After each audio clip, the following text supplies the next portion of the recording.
Napoleon Bonaparte, born on the small island of Corsica, is one of the most famous men to have ever lived, hailed as the man of the 19th century. Even his very name is used as a word to describe something momentous, colossal, Napoleonic. A rags to riches story, Napoleon was only 24 years old when he became a general, and 35 when he crowned himself Emperor of the French. Charismatic leader of men, brilliant politician, and a military genius, Napoleon fought 60 battles in his career and only lost 7 of them, making him the most victorious general in history. Not since the days of ancient Rome and the Caesars had one man conquered so much of Europe, or held so much power. The so-called man of destiny and a mass of contradictions, Napoleon remains something of an enigma, at times a hopeless romantic idealist, and the bitterest of cynics. His iron will, sheer intellect, and of course his fiery temperament, captivated or alarmed. To some he was a god, to others the Antichrist. And his meteoric rise and then crushing downfall has been compared to a Greek tragedy. After less than 15 years in power, in the last of 7 wars formed against him by coalitions of European monarchs, Napoleon was finally defeated at the Battle of Waterloo and exiled to the remote rocky island of St. Helena in the middle of the Atlantic Ocean. At the end of his life, reflecting on his misfortunes, Napoleon's analysis was, "I have too much ambition and a spirit of fire." This is the story of Napoleon and the dawn of a new age.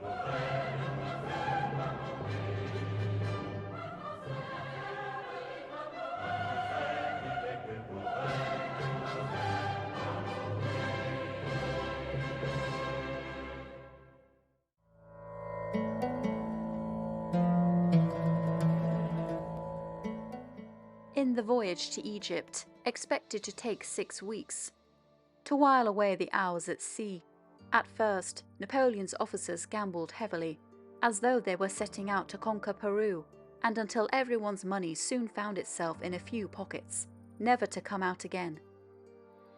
They also borrowed books from Napoleon, and Berthier, still wildly in love with his Italian mistress, Madame Visconti, but unable to marry her because she already had a husband, plunged himself into the sentimental despair of the sorrows of young Werther. Books fit for chambermaids, Napoleon scoffed, and told his librarian, "Give them history, men should read nothing else," although he himself enjoyed a good novel from time to time, having brought along 40 with him, including English ones. Overall, he had brought along 300 books, which, along with his usual favourites, included the Bible, to guide him about the faith of the Druzes and the Armenians of Egypt, the Quran about the Muslim faith, and the Vedas about the Hindus. There was even a printing press on board, through which Napoleon could distribute his proclamations to the Egyptian people. Napoleon asked his savants to give lectures on deck for his officers. During one, Junot dozed off and snored so loudly that Napoleon had him woken up and excused. Napoleon would put forward for debate whether premonitions are a true guide to the future, the interpretation of dreams, how old the Earth is, will the Earth be destroyed by fire or water, whether the other planets are inhabited, and what were the comparative benefits of Christianity and Islam. When the majority of his officers showed themselves to be atheists, Napoleon pointed to the stars above, glittering bright in the sky, and said, "Then who made those?" He told the artist, Vivant Denon, "What I seek above all is greatness. What is great is always beautiful." Nevertheless, when not debating or philosophizing, reading or being read to, Napoleon spoke most of all about Josephine. His fondness for her was close to idolatry. She was constantly in his thoughts. Despite his better judgment, a few days after setting sail, Napoleon decided to arrange for a ship to fetch Josephine to join him. Coasting along the shores of Italy, Napoleon spotted far away in the distance some snowy mountains. When told that they were the Alps, Napoleon stood silently admiring them, the backdrop of his first victories. Then, snapping out of his trance, he exclaimed, "No, I cannot behold the land of Italy without emotion. There is the East, and there I go. A perilous enterprise invites me. Those mountains command the plains where I have so often had the good fortune to lead the French to victory. With them, we will conquer again." From how crowded the ships were, and with most of the troops unused to being at sea, men often accidentally fell overboard, which usually meant certain death. Whenever that happened, Napoleon instantly ordered the ship to be halted, and always rewarded those who risked their lives in the rescue efforts. One dark night, a loud splash was heard, like a man falling overboard, and the entire ship's crew, 2,000 men in all, sprang to the rescue. As usual, Napoleon ordered the ship to be halted, boats were lowered, and they searched until the supposed victim was rescued. Finally, they fished out from the sea a part of a bullock, which had fallen from a hook. Still, Napoleon had the sailors rewarded even more generously than usual. It might have been a man, and these brave fellows have shown as much activity and courage as if it had.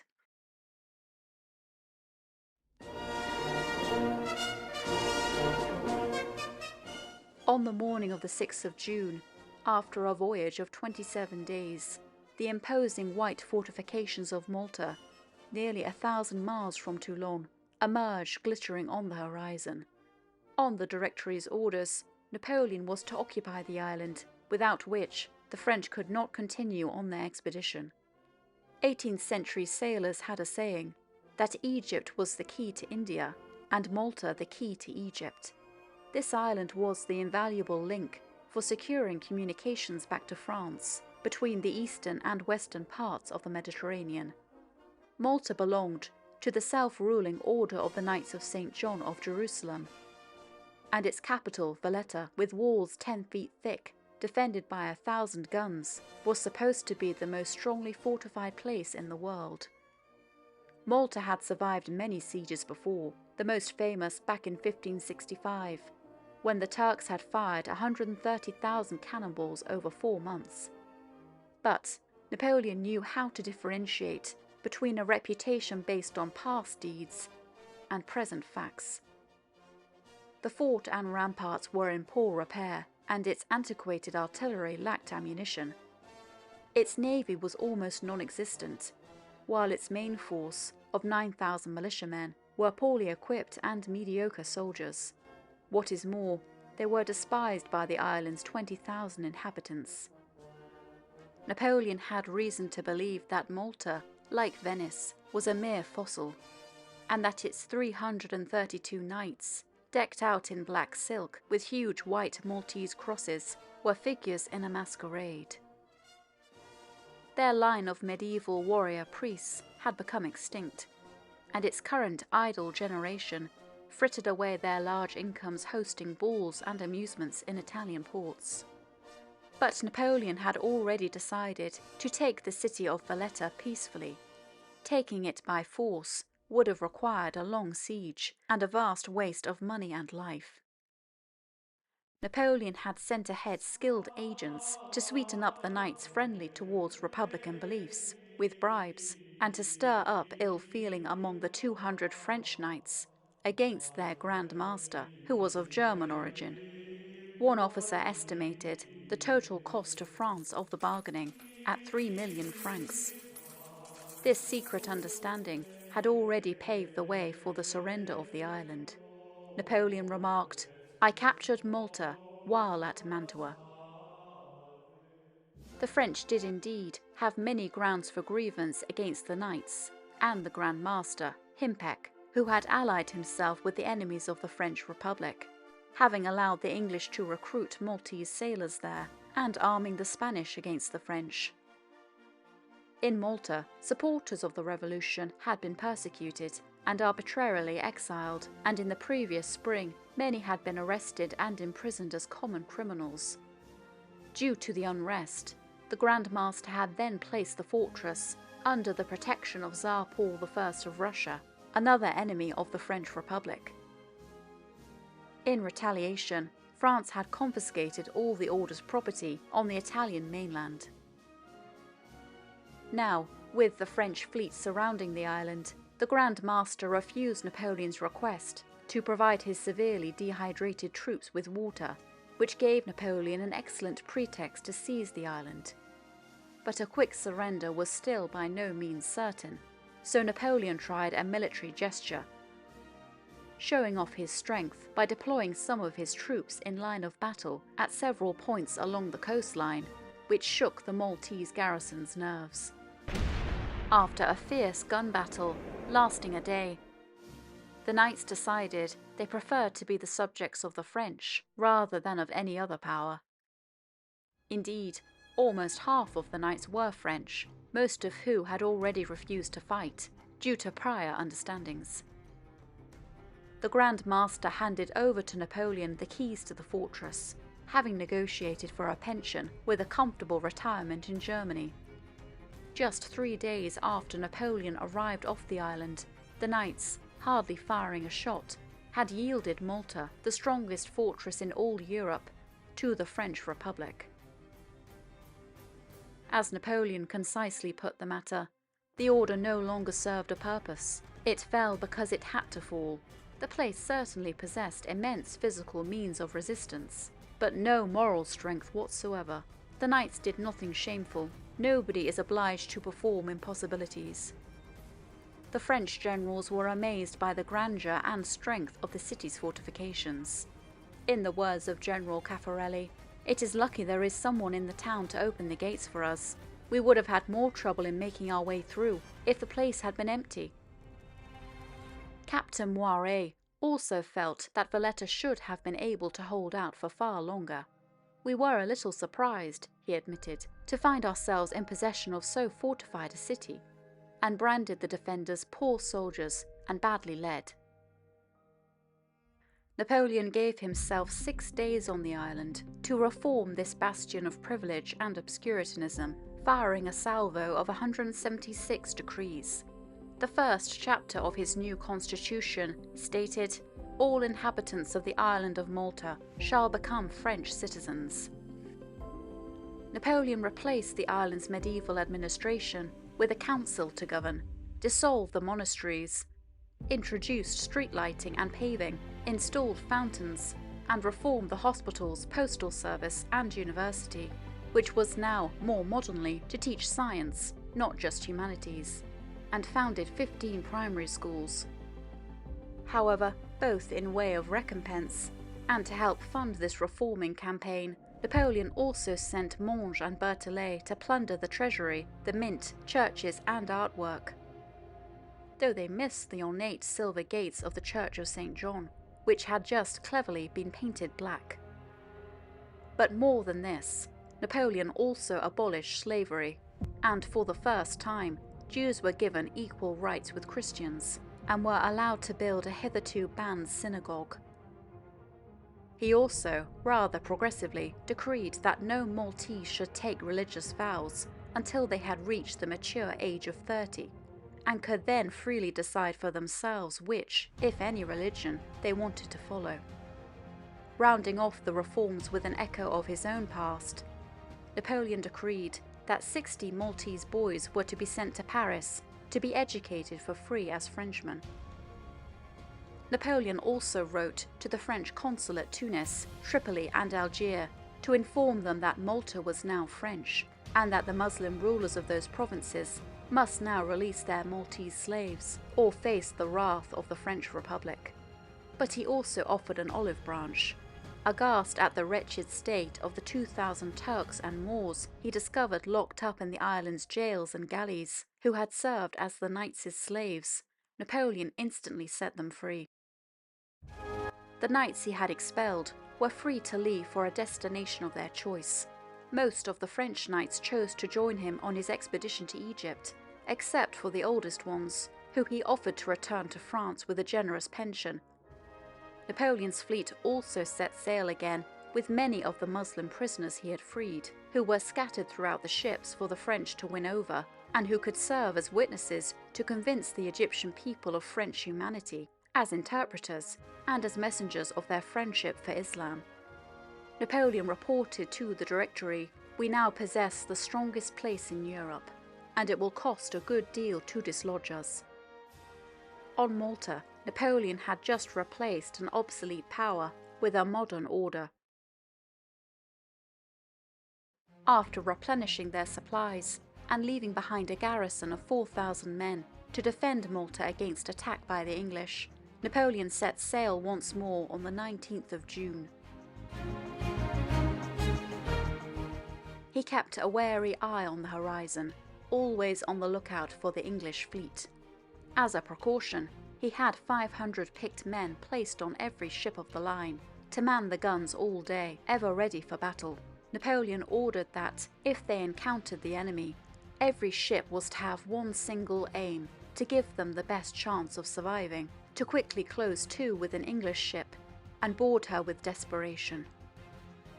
Admiral Nelson, finding that the French had left the harbours, had begun eagerly searching for them, but he had no idea what direction to sail for. The voyage took the form of an agonizing game of hide-and-seek between Admiral Bruet and Admiral Nelson. Nelson's mission was clear: search out the French forces before they could reach safe harbour, and, once in contact with them, capture them, burn them, sink them, destroy them.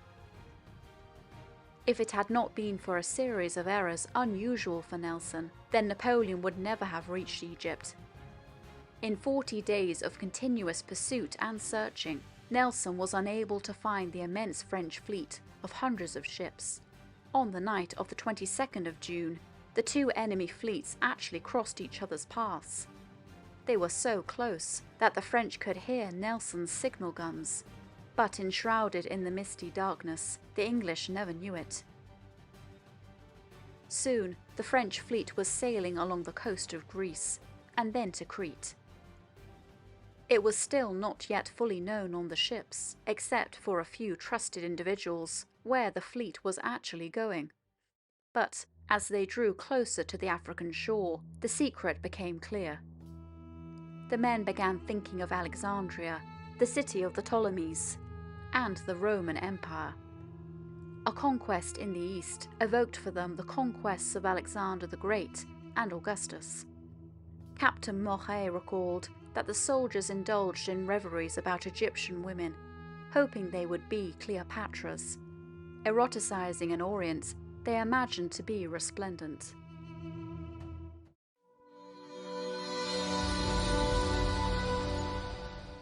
At last, on the 30th of June, after 6 weeks at sea, the low sandy shores of Egypt, 2,000 miles from France, were sighted. As with a light breeze, the ships drew nearer the land, the minarets of Alexandria, the Needle of Cleopatra, and Pompey's Pillar rose above the sands, exciting romantic fantasies of oriental grandeur. At that moment, Denon, reflecting on Cleopatra, Caesar, and Mark Antony, murmured to himself a stern republican warning. It is there that the empire of glory yielded to the empire of voluptuousness. The north coast of Egypt was devoid of any port apart from Alexandria, which Napoleon did not want to attack with his ships. His fleet approached Marabut, a bay a few miles away from Alexandria. Just 2 days before, Nelson had visited that very spot in search of the French. When there was no sign of them, exasperated, Nelson waited a day before sailing for the Hellespont. Just hours later, the first of Napoleon's ships arrived. Despite the strong winds, high seas, and a dangerous reef, Napoleon decided they did not have a moment to lose, as they could not risk Nelson's inopportune arrival. 5,000 men were audaciously landed on the open sand beach in the night. Several small boats were swamped and lives lost. Transporting the horses from the ships to the beach involved lowering them into the sea with a halter around their necks, where they swam around in confusion for a while until some were caught and towed by a boat towards the shore, with the rest by instinct following them. Soon there was a long, wide column of horses swimming towards the beach. In the middle of the disembarkation, a sail appeared in the horizon, which they feared was an English ship. Oh fortune, Napoleon exclaimed. "Do you forsake me now? I ask of you only a short respite." But the mysterious sail turned out to be a French frigate rejoining the rest of the fleet. Before landing on Egyptian soil, Napoleon issued a stern proclamation to his troops. "Soldiers, you are about to undertake a conquest whose effect on civilization and commerce are incalculable. There will be some exhausting marches. We must fight several battles. We shall succeed in all we attempt. The destinies are with us. The Mameluke Beys, who exclusively favour English commerce, whose extortions oppress our merchants, and who tyrannize over the unfortunate people of the Nile, a few days after our arrival, will no longer exist. The people amongst whom we are going to live are Muslims.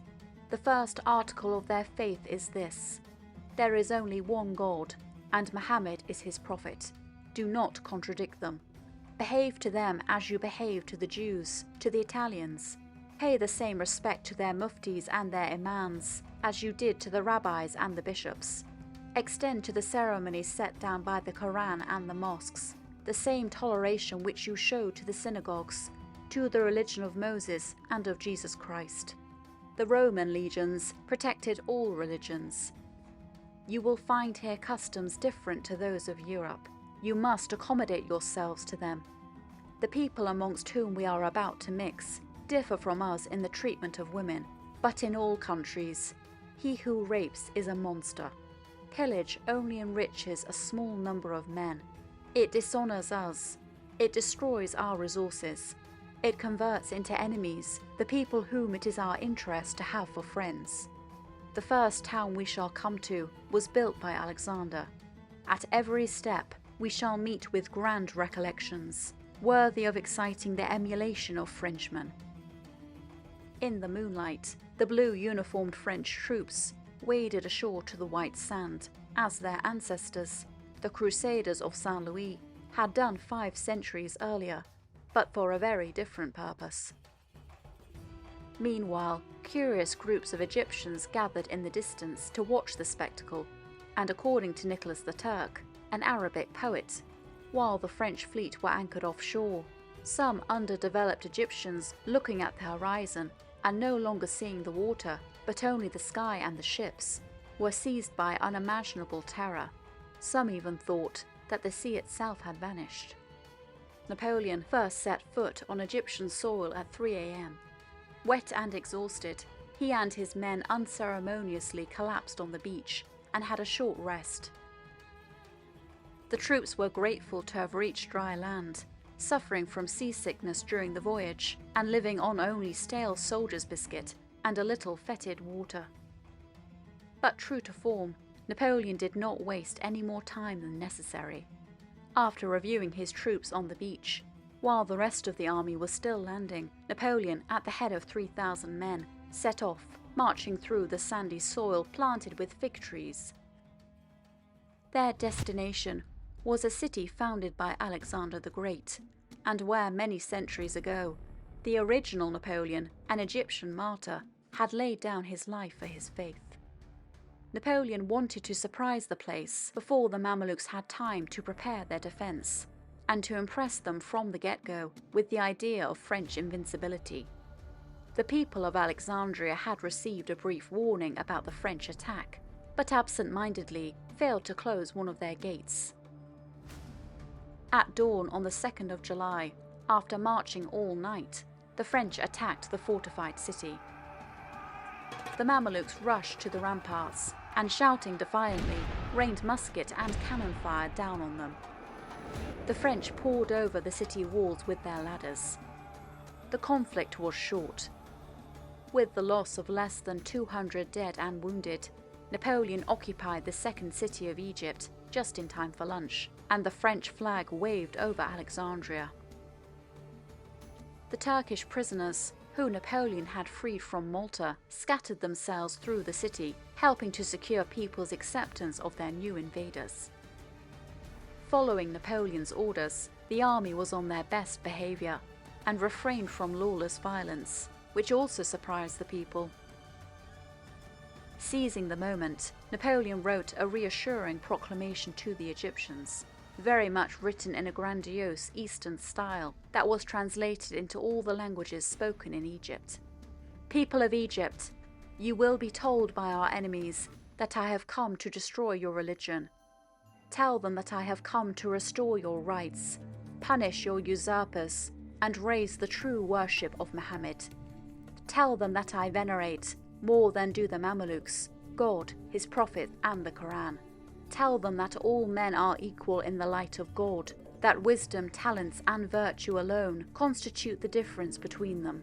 And what are the virtues which distinguish the Mamelukes, that entitle them to appropriate all the enjoyments of life to themselves? If Egypt is their farm, let them show their lease from God, by which they hold it. Is there a fine estate? It belongs to the Mamelukes. Is there a beautiful slave, a fine horse, a good house? All belong to the Mamelukes. But God is just and merciful, and He hath ordained that the empire of the Mamelukes shall come to an end. Thrice happy those who shall side with us. They shall prosper in their fortunes and their rank. Happy they who shall be neutral. They will have time to become acquainted with us, and will range themselves on our side. But woe, threefold woe, to those who shall arm for the Mamelukes and fight against us. For them there will be no hope. They shall perish. One of the French officers wrote of his general's words, "You witlings of Paris will laugh outright at the Mohammedan proclamation of Napoleon. He, however, is proof against all your mockery, and the proclamation itself has produced the most surprising effect. The Arabs, natural enemies of the Mamelukes, sent us back as soon as they had read it 30 of our people whom they had made prisoners, with an offer of their services against the Mamelukes." Napoleon stayed in Alexandria for only 6 days, busy organising new laws, policing the city, developing its resources in tandem with the artists, craftsmen and engineers he had brought, and placed its governance in the hands of prominent local Egyptians. The scholars were disappointed by Alexandria, which had been reduced by centuries of earthquakes and neglect to a ramshackle town of 6,000 people. Plans were immediately made to improve the harbour, repair fortifications, build mills and little workshops, found schools, and to explore the city and nearby antiquities. 150 French troops had been killed in the attack on Alexandria. Napoleon ordered for them to be grandly buried at the foot of Pompey's pillar, and even had their names engraved on that famous monument for all time. The whole army attended the imposing burial ceremony, with some of the more high-flown French soldiers deeming their departed comrades now forever immortalized, even envying their fate. Through such a gesture, Napoleon had turned loss into glory.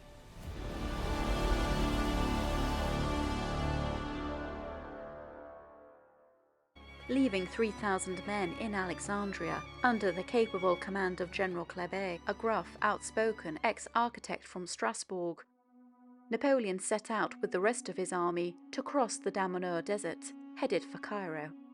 They marched south, first through marshy ground, then into rocky desert. At the start of the expedition, emulating the ancient Roman commanders, Marius and Caesar, Napoleon had promised each of his soldiers 7 acres of Egyptian land, although he had not said exactly where this would be. When the soldiers saw the endless barren sand dunes of Egypt, they joked to each other, "There are the 7 acres they promised you. The young rogue might have safely offered us as much as we chose to take. We certainly should not have abused his good nature." The army had 60 miles of scorching wasteland to cross. The trek across the sands was exhausting, especially when the troops had to endure the Kamsin, the hot sand and dust-laden wind blowing from the south. It also happened to be the hottest part of the year. Napoleon and his men braved thirst, dysentery, scorpions, and swarms of black flies. The soldiers were loaded down with heavy hot equipment and thick uniforms, ill-suited for an African campaign. The only food available was dry biscuits, and water was so scarce that Berthier recalled, It was sold for the same weight as gold on that march. The native Bedouin tribesmen would, at the French approach, either poison or fill in with sand and stones what few wells of brackish water were found. In the middle of the desert, mirages of crystal lakes, villages, and palm trees often appeared to tantalize the men, but as hour after hour passed, they marched no closer to the oasis than before.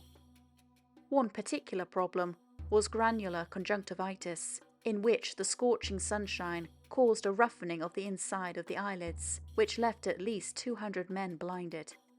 One young artillery lieutenant, Dogereau, never forgot how hard it was to haul along the indispensable cannon, which weighed literal tons and would sink deep into the soft sand.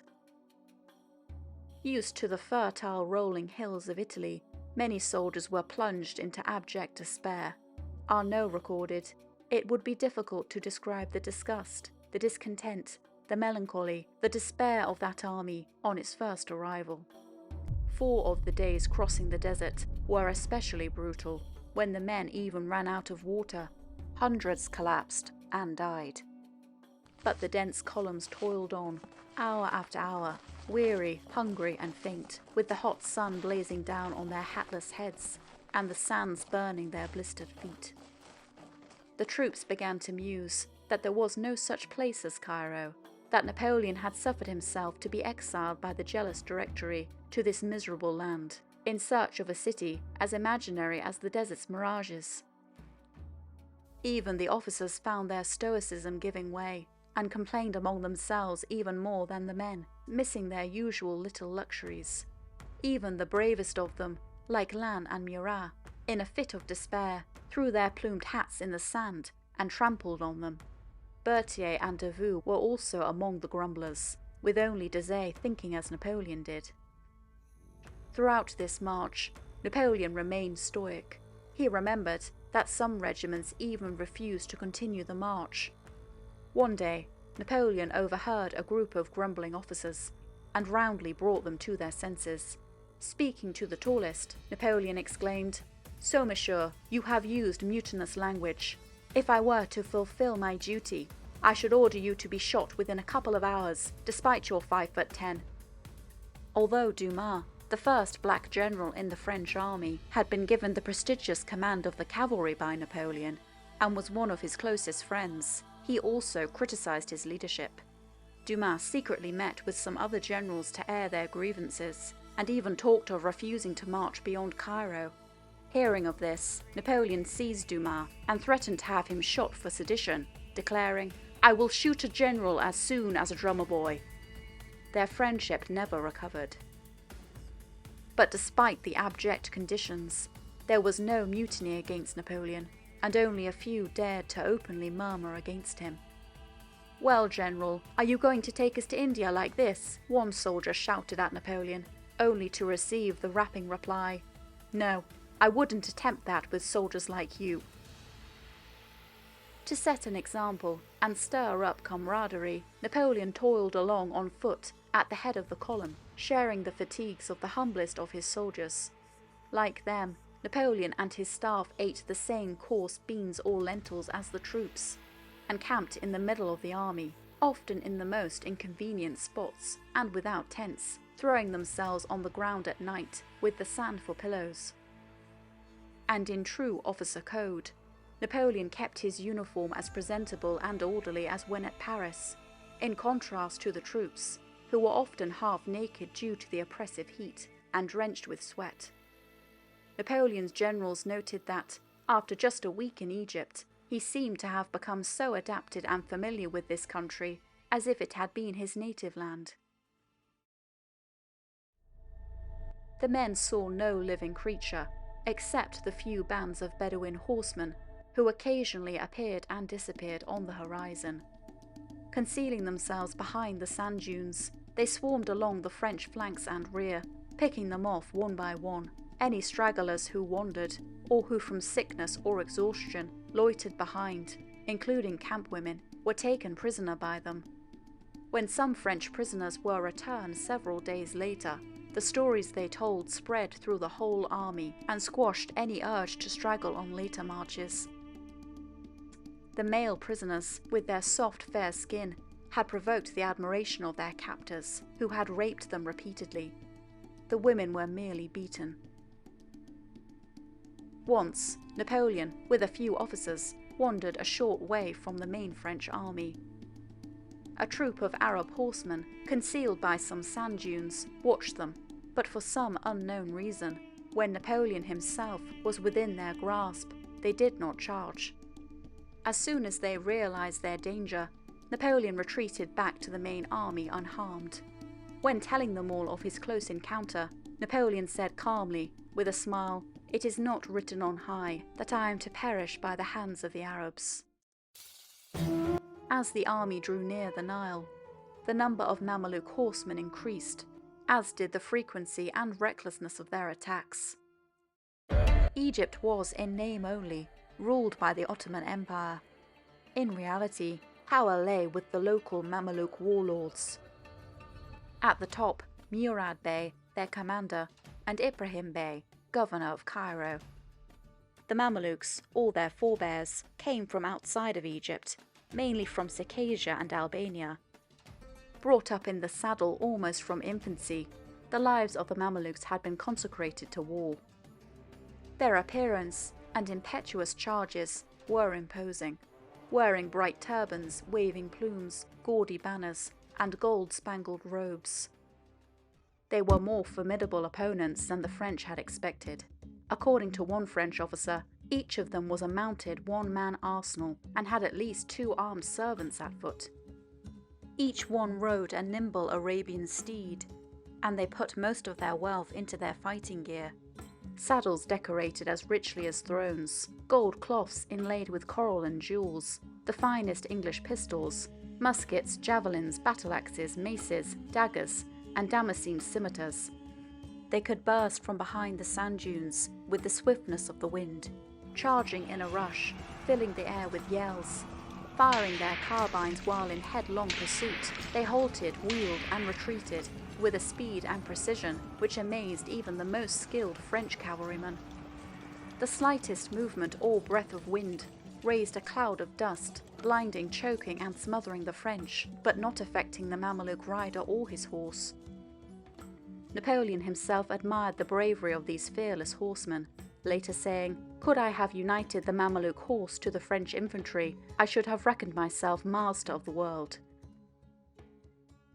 At last, on the 10th of July, the long-awaited Nile was seen, glittering, bordered by a fringe of lush greenery. The scene was like a vision to the dehydrated soldiers, who burst into shouts of joy. All discipline and order was forgotten, as tens of thousands of men, horses and camels rushed forward and plunged into the river. In the middle of their exultation, a cloud of dust rose up in the distance. Then trampling hooves, and nearly 1,000 Mameluke horsemen came sweeping down on them, their sabres flashing in the sun. The drums beat the alarm, the trumpets sounded, and the French soldiers quickly pulled themselves together, forming into squares to face the enemy. The Mamelukes fell on the French, but not a line wavered, and their bristling bayonets met the horses' chests, who recoiled back. A burst of artillery and musketry finished them off, rolling hundreds of the horses and riders together in the dust. But it was now that Napoleon witnessed 2 French dragoons, who had worked themselves up into a frenzy, rush from the ranks and drown themselves in the Nile. Arriving at the exact hour Napoleon had pinpointed, the French fleet now appeared on the river, along with the rowboats and dhows, which carried water, food, ammunition, and cannon. As a result, the French were able to continue their journey under better conditions. Now, the troops could forget the worst of their sufferings, relaxing under the shade of palm trees, and the fields were waving with harvest. Pigeons were abundant, and delicious patek, a species of watermelon, were found continually as far as Cairo, and the soldiers, to show how dear this fruit was to them, dubbed it, like the ancient Egyptians, the holy patek. The soldiers' major gripe now was that in the entire 17-day march to Cairo, They had no bread and not a drop of wine. We were reduced to living on melons, gourds, poultry, buffalo meat, and Nile water. For 7 days, the French army marched along the banks of the Nile. All the surrounding villages were poor and squalid, and the houses were mere mud hovels and huts. As the Mamelukes kept spies throughout Egypt to denounce all who were suspected of having wealth, the native people were almost reduced to beggary. To most Egyptians, they were despised foreign overlords who ruled with an iron fist. They taxed the native Egyptian and Arab peasantry outrageously, while they themselves lived in fine mansions with hordes of slaves. On the march, Napoleon stopped at the house of an Arab sheikh, which, being newly painted, looked as if it would be comfortable. But inside, every room was squalid, and hardly a piece of furniture was intact. The seating was coarse, worn-out mats, the drinking cups broken.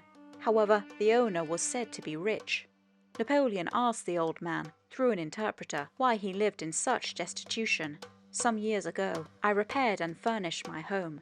Information of this was taken to Cairo, and having been thus proved to be wealthy, a large sum of money was demanded from me by the Mamelukes, and the bastinado inflicted, until I agreed to pay it. Look at my feet, which bear witness to what I endured. From that time, I have reduced myself to the barest necessities, and no longer seek to repair anything. The bastinado, a form of torture in the East, which involved caning the soles of the feet, had crippled this old man for life. On the 13th of July, on the left bank of the Nile, the first important battle of the campaign took place, the Battle of Cheibreiss, against the Mamelukes. The French admired their blazing medieval armour, which flashed in the sun, and their richly caparisoned thoroughbred horses, pawing the ground while waiting for the charge. The blind fanaticism of these fearsome warriors was legendary, but their tactics were rudimentary: charge straight ahead and crush everything in their path.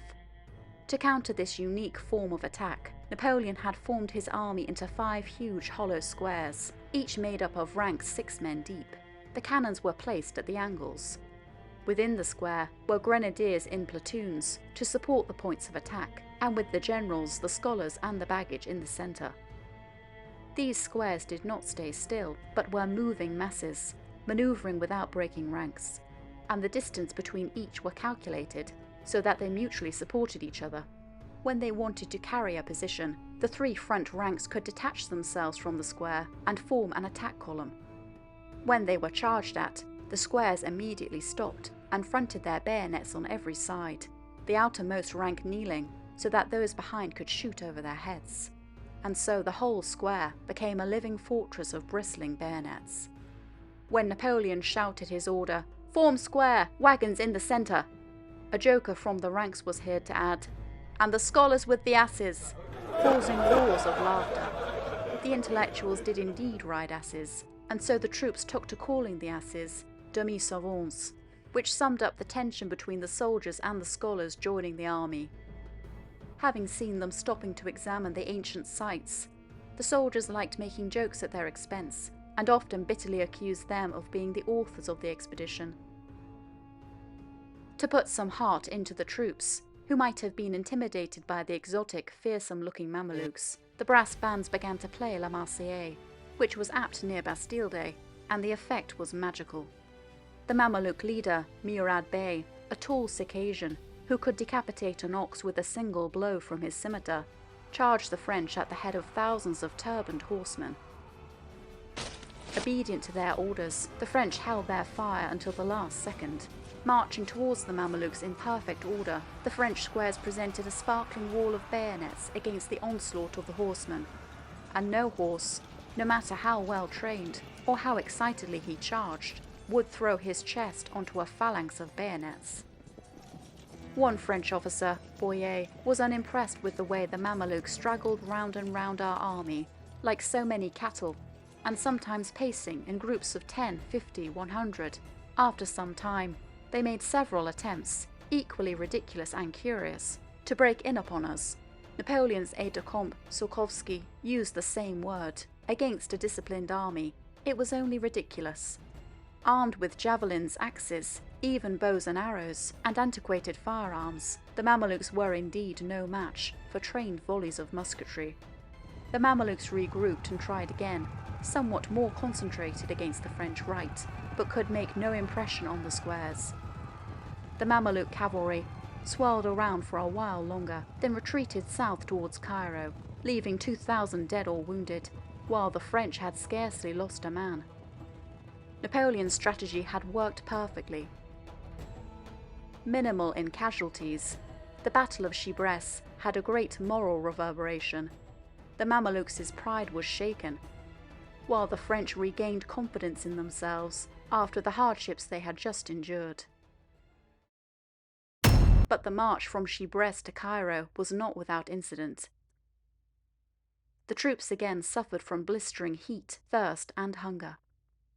Murad Bey practiced scorched earth tactics to impede and weaken the French advance, and harassed it with hordes of plundering Bedouins.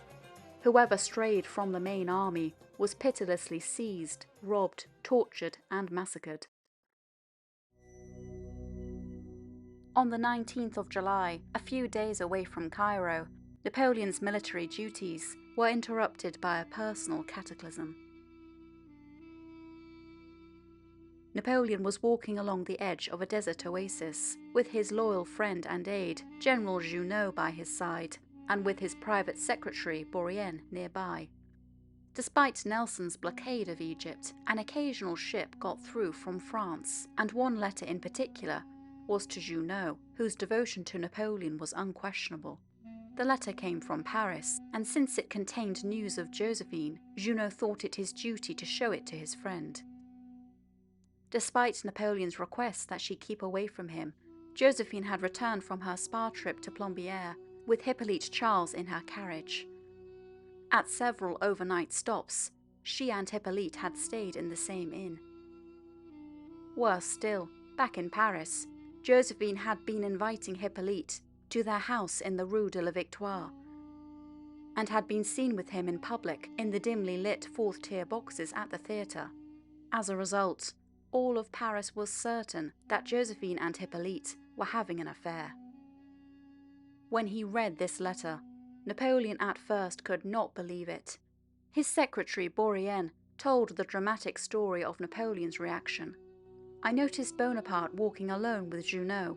I was only a short distance away, but I do not know why my eyes fastened on him during that conversation. Bonaparte's pale face was paler than ever. His features were suddenly convulsed. A wild look came into his eyes, and several times he struck his head with his fist. Some 15 minutes later, he left Junot and came toward me.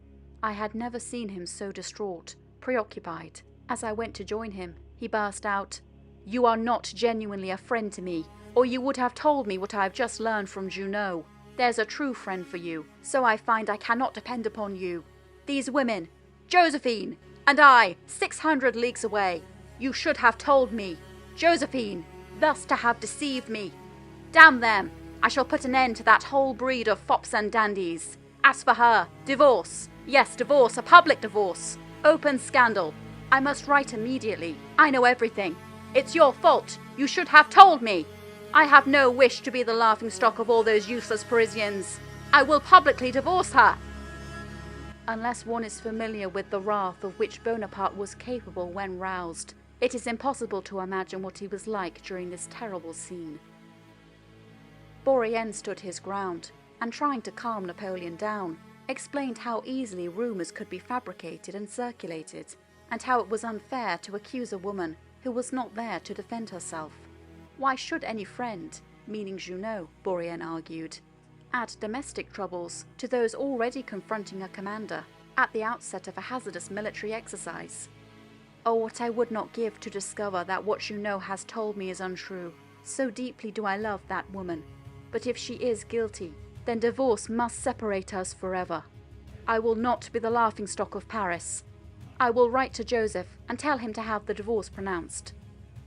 But Bourrienne persuaded Napoleon to calm down and think about it, arguing that divorce was something he could think about later, after due consideration.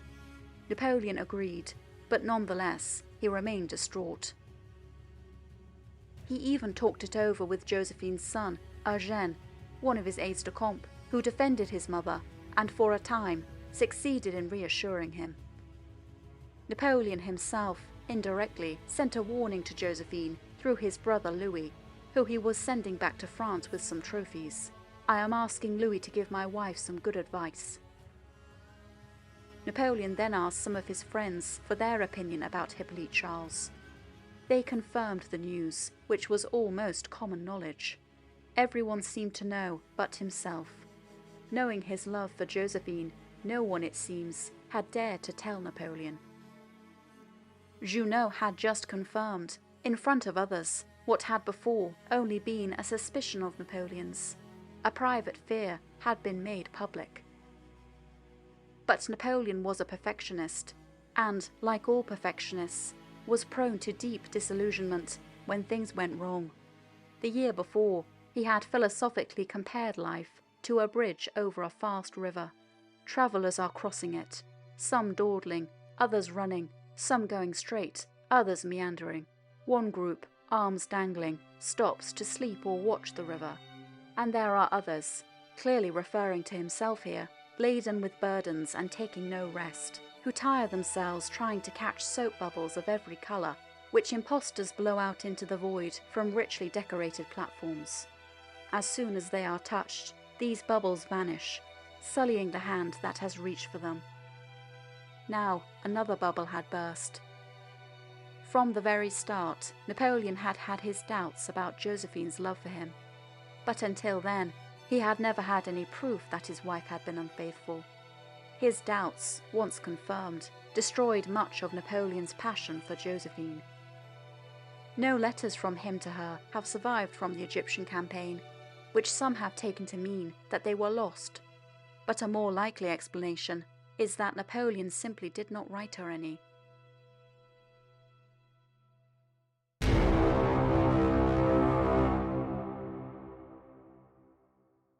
On the morning of the 21st of July, knowing that he was near Cairo, Napoleon set his army on the march before daybreak. Just as the sun was rising, the French dragged themselves out of the wilderness and beheld a grandiose scene.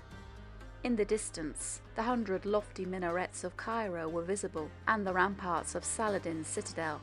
On their right, bordering the desert, the pyramids of Giza, the tallest structures in the world until the 20th century, reached to the sky. The whole army instinctively halted and gazed in awe at these ancient monuments. And in front of the French lay the entire Mameluke army of Murad Bey, drawn up in the shadow of the pyramids, ready for a decisive battle.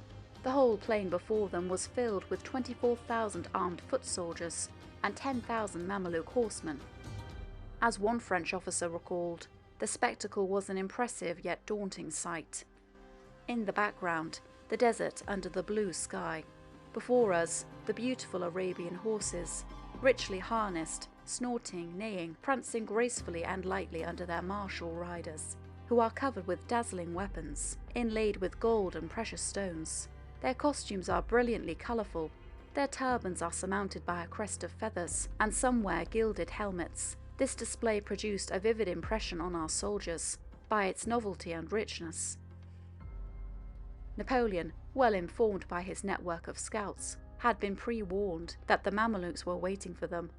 Possessing virtually no cavalry himself, Napoleon knew that he would have to rely solely on his infantry and his guns. Again, he drew up 5 hollow squares 6 men deep, which formed a broad circle near the Nile, with the cannon held at angles. As usual, on the morning of the battle, Napoleon made a speech to his troops before the attack. The majesty of the location and the historic significance of the battle inspired him. As he rode along the ranks, Napoleon exclaimed, "Soldiers, you are about to fight a battle that will remain engraved in the memory of mankind. You are about to fight the rulers of Egypt. Soldiers, from the heights of these pyramids, 40 centuries look down upon you." A great cheer rose from the ranks, and the French pressed forward to meet the Mamelukes. So began the legendary Battle of the Pyramids.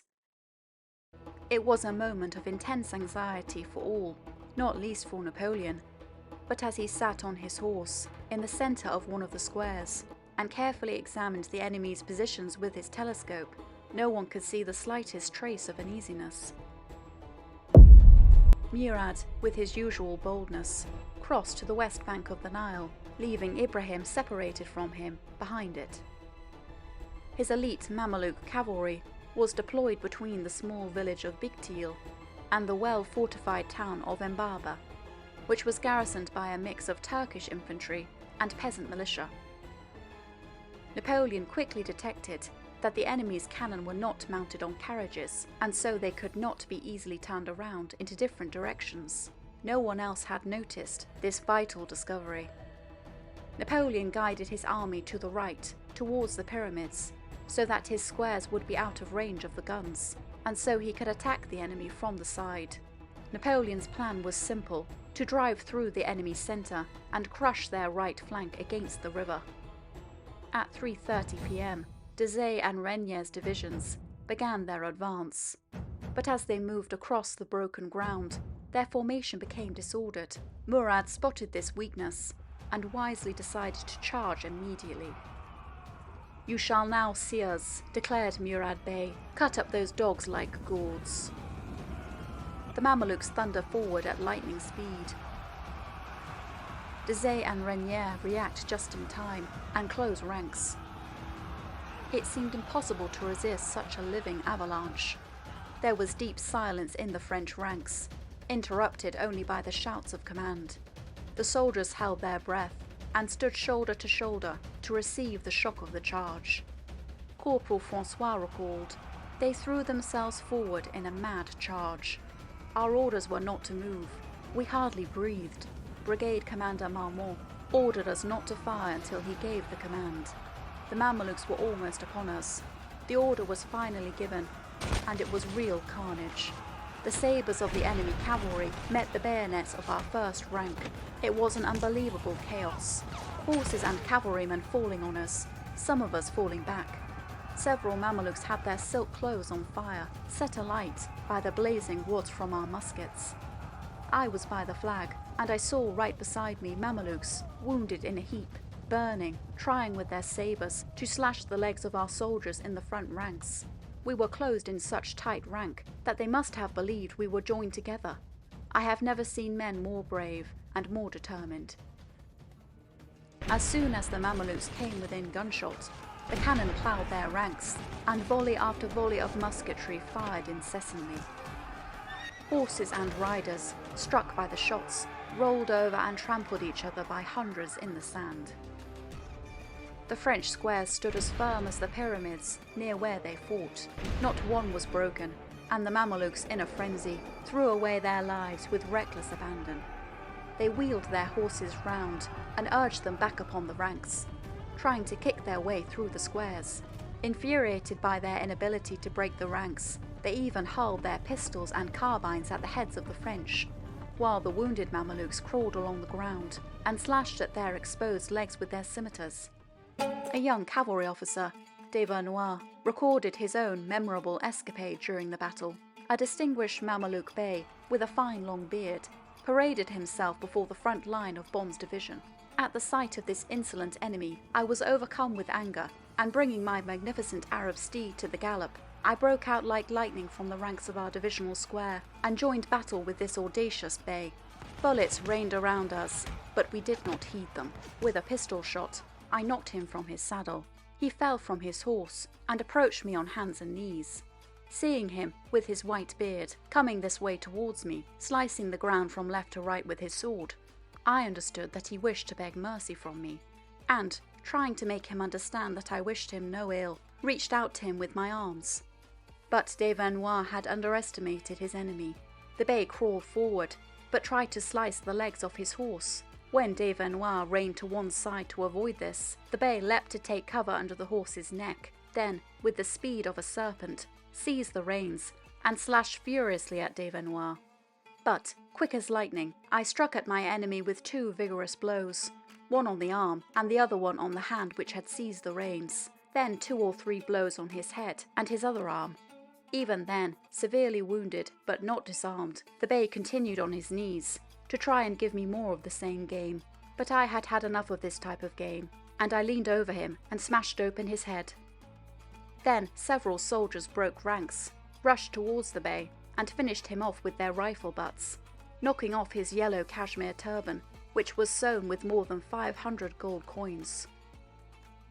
As the first of them began leaping down from their horses to try to cut into the French ranks, the French counterattack was officially sounded, and Napoleon ordered Bon's and Vial's divisions to move forward.